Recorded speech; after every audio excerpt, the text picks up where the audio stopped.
YouTube kana dalagaan jechuudha. Wanna baay'eetu nama qunnama.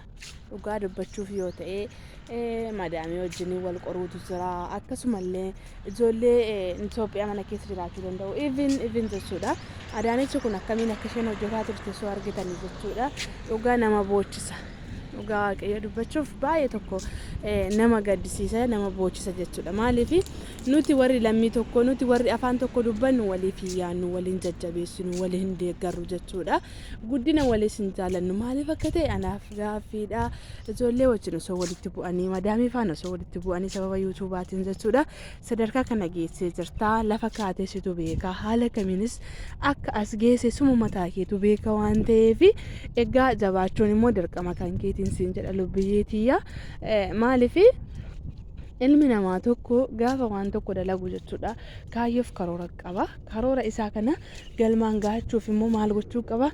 Obsiisa barbaachisa. Erga obsee bakka sana ga'e immoo bakka ka'e sana yaaduu qaba. Kanaaf iddoo ka'e sana gufuulee karoora kee keessatti si mudatan sana milkaa'uuf maaltu nama barbaachisa ree? Sabaatanii irratti hojjechuutu nama barbaachisa. Haala mijataa hin eeggatiin, haala mijataa hin qaban jedhiin sa'aatii siif mijatetti viidiyoo daawunlood godhadhu. Sa'aatii siif mijatetti waan tokko irratti viidiyoo hojjedhu poostii godhadhu. Maaliif haalli naaf hin mijanne? Bakka inni jiru mijataa miti. Sijjammara akkoo bakka mijataa hin jirru.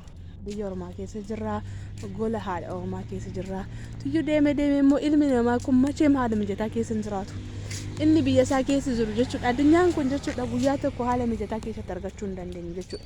Sababiin isaatuyyuu ijoolleen baay'een chaanaalii isaanii moniteeshin godhanii kaanii gaafa biyya gallee irratti dalagnaa, gaafa biyya gallee maal goonaa irratti jajjabaannaa jedhanii kan intini ta'an hedduu isaaniitu jira.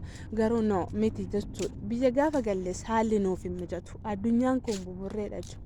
Dhugaa dubbachuuf yoo ta'e ijoollee baay'ee hiriyoota baay'ee as keessaa qabna jechuudha. Warra nu biraa biyya galan garuu gaafa jalqabaa haga torbee tokko wayii jechuudha himuu mul'atu akka simbirroo masqalaa. Isaa booda gaafa torbee tokko ji'a fixanii jechuudha iddoo isaan bu'an iyyuu hin jiru. Chaanaaliin isaanii egaa isa kaleessa gidiraa irratti nyaachaa, egaa isa kaleessa madaamin irratti ifatamaa, egaa isa kaleessa bilbila daddarbataa dalagne sana jechuudha. Gaafa biyya gallu gaafa achi darbanu na gaddisiisa anaan. Kanaaf nuufaa mijachuu haa baatu jechuudha. Nuttaa tolu haa baatu. An uffadheen jiru bakkan taa'ee waraabuuf viidiyoo mijataa miti. Amma fakkeenyaaf ani dhimma kiyya hojii hojjetaa jira godhaa keessa deema viidiyoo sii waraabaa jira. Makinaatu bakka ittiin kennina, haala ittiin kennina. Viidiyoo hojjechuuf immoo gizuma yaadni sii dhufe waraabi. Bakka deemsisu jechuudha. Sababa kilaayimeestirii keessa galchita. Anna kanaaf jabaan waaqaa kan nama jabeessus rabbii jajjabinni sarkuma waaqayyoo jira. Milkeessaanis kiristoosuma.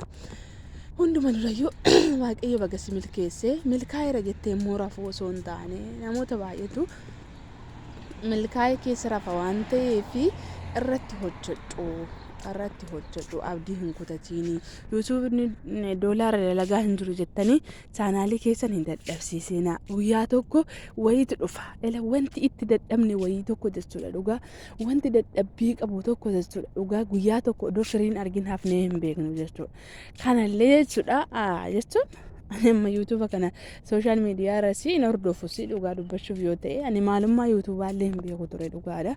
Zimmelee ijoolleen hin hojjetu dhufee hojjedhe malee wanta akkasitti dadhabee sin qabu jechuudha. Garuu firii isaa immoo nan argadha jedhee abdiin eegaan jira. Miknaatum kiristaanni abdiin kutu waan ta'eef inni batasfaa nama tabboka. Kanaaf abdiidhaan eegaan jira. Akka har'aa osoo hin taane boru meebii hin beekamu beektee dhaloota dhufuuf yeroon dadhabetti yeroon dulloometti YouTube'n kun harkana qabuu danda'a. Har'a kuni dadhabbii umurii dargaggummaa kiyyaa waan ta'eef jechuudha. Boru iftaanitti waan inni ta'u waan hin beekneef ani immoo maal gochuun qaba jabaadhee xanqaree jechuudha. Haalota natti dhufan hundumayyuu galata kee yaa waaqayyo jedhee qormaatas obsaan damdamadhee dalaguun qaba. Kanaaf ani kanan jedhu dhaamsa nan si dabarsuu barbaadu of ta'ii dalagii. Amma jechuudha namoonni haamilee namatti hin kennanii buuf YouTube'n akkasidha siin jedhu. YouTube'n maalidha jedhu. YouTube'n akkasiin jedhu. Ati maal beektaa YouTube irratti dalagda siin jechuu danda'u. Ani isa kana bakka laadhu namaaf jechuudha. Sababiin isaatiyyuu namni gaarii namaan hin jedhu waan ta'eef, namni karaa jireenyaatti nama geggeessu waan ta'eef, namni waan nama barsiisu waan ta'eef kanaaf nama kalli walli jedha jechuudha. Of ta'aa jiraadha. Kiristoosii of ta'uutuyyuu bareeda. of fakkaatu malee namni nama biraan fakkaatu.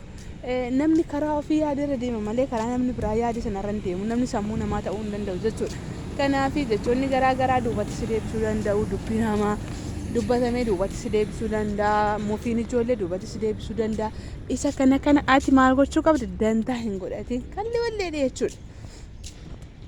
Kalli walli jedhiiti bira dabarfadhu. Siin jechuun dhaamsa kiyya obboleettii tiyyaa jabaadhu.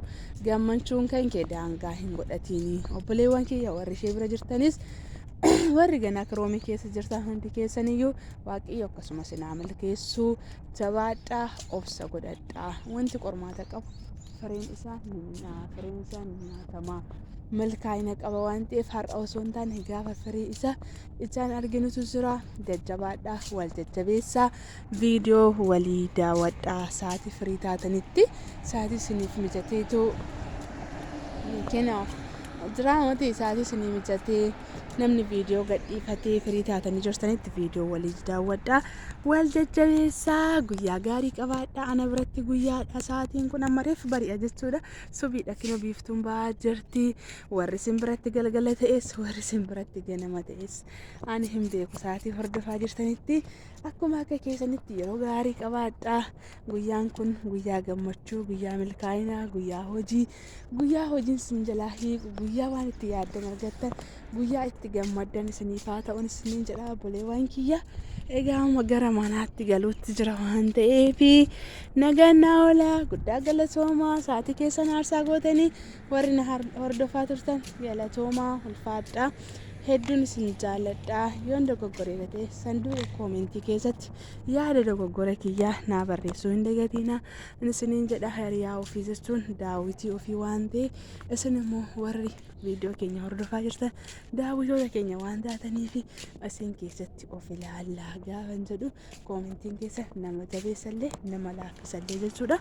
Koomentii hunda fudhatu osoo hin taane hunda dhiisuu osoo hin taane koomentii kan si laaffisuuf si koffisuuf tattaafatanii kaanis jiraachuu danda'u.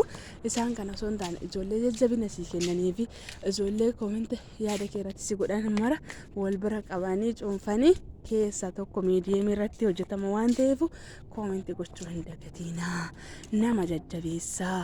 Isintu nama jajjabeessa waan ta'eef wallaalaa fi sabbaadhumatu gorfataa. Beekaa fi sabbaadhumatu jabeeffataa. Egaa yeroo gaarii qabaadhaa. Galeen jira kinoo. Manni kiyyaa naannoo kana waan ta'eef baay hedduun isin jaalladha.